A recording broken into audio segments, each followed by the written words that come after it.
Hey there, beauty lovers! Today, we're going to dive into some amazing beauty tips that will help you achieve that perfect glowing skin. Let's get started! First up, remember to moisturize your face before applying foundation. This simple step ensures that your makeup won't make your skin feel dry and itchy. Next, when applying foundation, always use a lighter touch on the cheeks and blend downwards. This technique helps prevent the dreaded foundation line that can make you look older. Now, to achieve a flawless base, make sure to blend your foundation upward from the center of your face. This will help smooth out any fine lines and give you a more youthful appearance. For an airbrush look, dab small amounts of highlighter on the high points of your face after applying powder.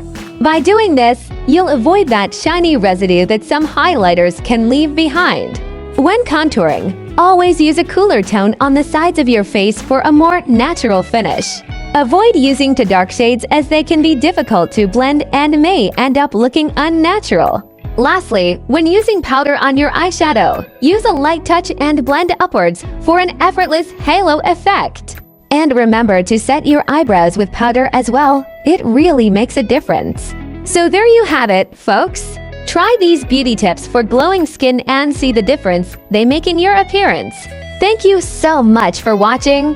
If you enjoyed this video, please don't forget to like, share, and subscribe for more amazing beauty tips. Until next time.